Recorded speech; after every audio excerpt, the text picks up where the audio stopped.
Hey, welcome back to Learn Audio Engineering. I'm your host, Robert. Come on in and get comfy because today we're going to be talking about the proximity effect. When it comes to recording, not all mic positions are created equal. Often you might be recording in a less than desirable space and want to get the most direct sound as possible from the thing that you're recording to minimize the sound of your room. Now, this can be accomplished with close miking your instruments or vocals to get as much of that intimate, dry sound. But because of that, you must be aware of how proximity will affect the sound of your recordings. In this video, I'm going to walk through what the proximity effect is, why it happens, and how you can use it to your advantage when you're recording different tracks like guitar or vocals so that you can determine if it would be of benefit to you depending on your style of music, the vocalist you're working with, or the other instruments in your mix. By the end of this video, you'll understand how the proximity effect can be used in recording vocals and instruments so that you can select the approach that works best for your project. So let's kick it off with what is the proximity effect? Well, the proximity effect is a change in frequency response that occurs as a sound source gets closer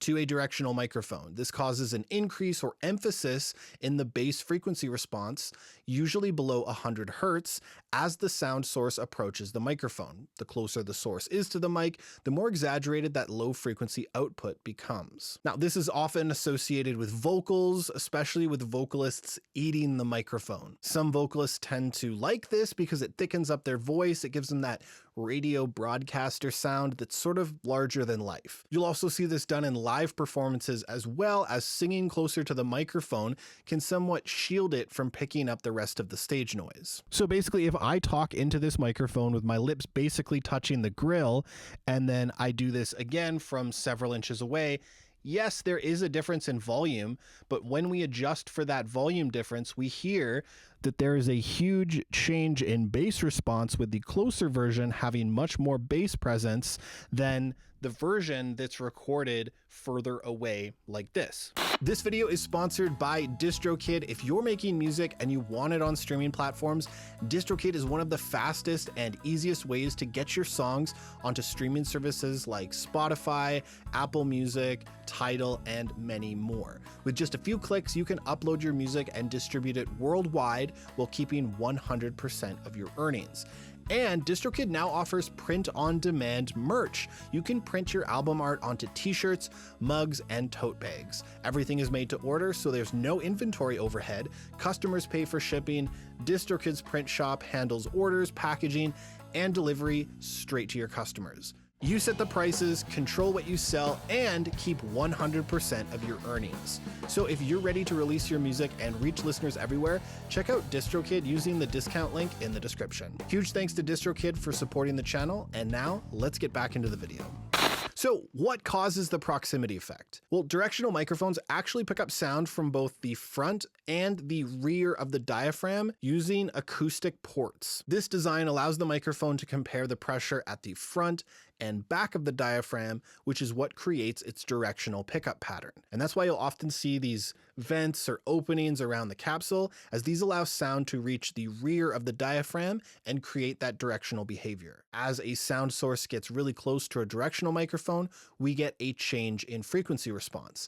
Low frequencies become exaggerated, resulting in a noticeable bass boost known as the proximity effect. This happens in part because at close distances, the low frequency waveforms interact differently with the front and the rear of the diaphragm, which increases the microphone's sensitivity to bass frequencies. Another thing to keep in mind is that sudden addition of low frequency energy can really change your signal's frequency balance and may also contribute to distortion in the signal chain if your levels are not properly managed. So as the distance between the microphone and the sound source decreases, the intensity of the sound increases and we get a proximity effect.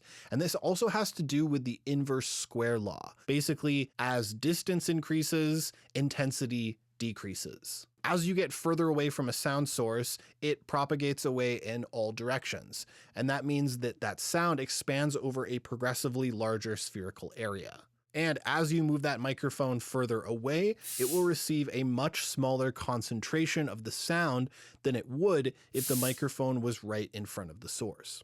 I think it's around a 6 dB reduction per doubling of distance, although when we're inside, room reflections can definitely affect this. So you may be wondering, is this a good thing? And as always, it depends. As I mentioned earlier, vocalists like the sound of proximity because it can thicken up the sound of their voice, which can be a desired effect in some situations. Aggressive vocal styles like metal can often achieve that larger-than-life sound by eating the mic to take advantage of the proximity effect. Proximity can also be useful when close miking guitar cabinets or drums to increase the amount of low-end presence and thicken up the overall tone. Here's a quick example of an SM57 starting at 12 inches or 30 centimeters away from a guitar speaker and then slowly getting closer until it's touching the grill.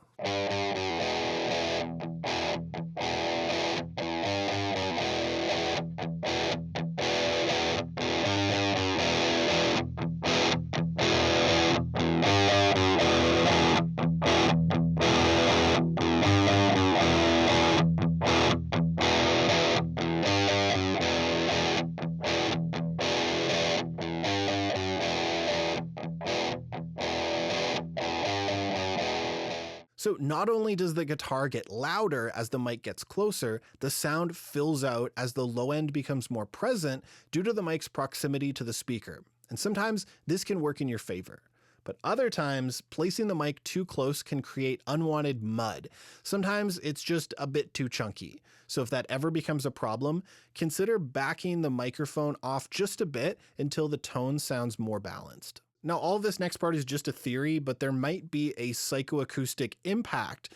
Having something much closer to you is going to be much more intimate and have a lot more low end to it. The Fletcher-Munson or equal loudness curves also state that louder sounds will typically have more bass. Deeper voices are also deemed to be more authoritative, so podcasts or aggressive styles of music can often benefit from this phenomenon. Deeper voices are also more resonant and commonly associated with trust, whereas higher pitched voices are often associated with being more playful or enthusiastic. But again, just a theory. So are all microphones affected by proximity? No. Omnidirectional microphones have no proximity because they don't work by comparing the pressure difference between the front and rear of the diaphragm. They just measure the sound at one point. However, microphones that have multiple polar patterns that use two cardioid capsules to create an omni pattern may still experience this. So to check that out, this next example will feature an advanced audio 47 FET in omnidirectional mode using the same guitar test as before, starting at 12 inches away and slowly getting closer until it touches the grill.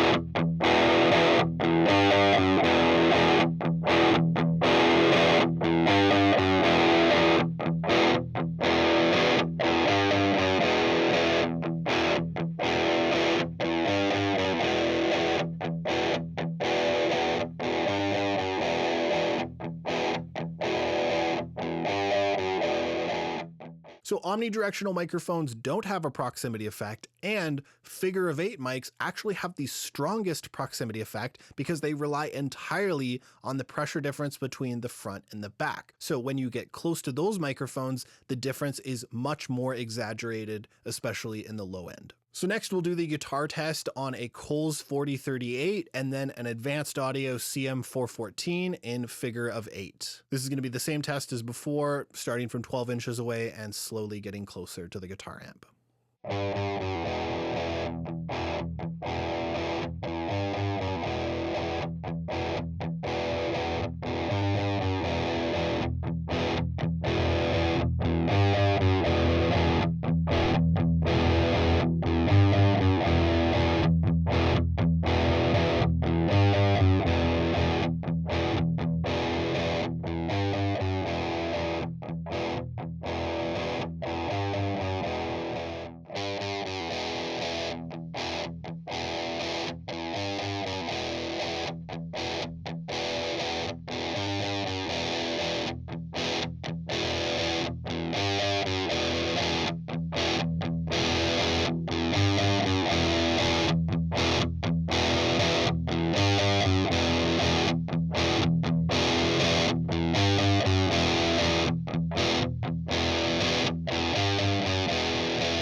Now, there are also some directional microphones that, due to their design, don't have a proximity effect, or perhaps a much less exaggerated one. Several microphones made by Electro Voice, like the RE20, the RE320, or the RE15, use the patented variable D system, which uses multiple ports along the body of the microphone to control how sound reaches into the back of the diaphragm. This keeps the low end consistent and prevents the big bass boost you get when you get close up to the mic, so that you can move around the mic with much less change in tone, which is really useful for podcasters, radio hosts, and that's one of the reasons that you see these mics often used in those settings, and it's one of the reasons that I love using this mic for my voiceovers. Variable D is an exclusive EV feature found on our RE16, RE20, RE27ND, and RE320 premium mics. It's a magical technology that stabilizes the mic's tonal performance throughout an extended working distance. As I move in and get away from the mic,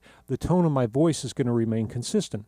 And this is why variable D actually allows a cardioid microphone to behave like an omnidirectional. There are no drastic tonal changes. So as I work the mic, the tone of my voice remains consistent. So this is variable D. So now let's hear this microphone, the Electro Voice RA320, in the guitar amp test.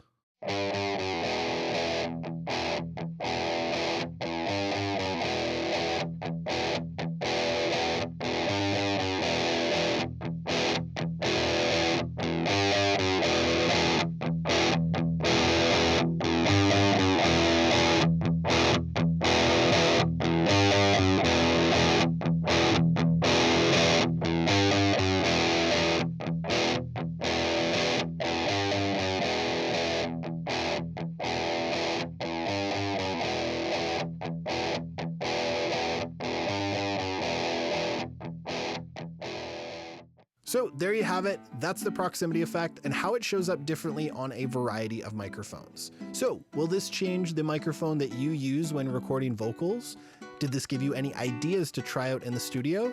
Let me know down in the comments. I hope this video helped you out. Leave a like if it did, and consider subscribing if you want to see more videos like this one. Thank you for watching, and I'll see you in the next video.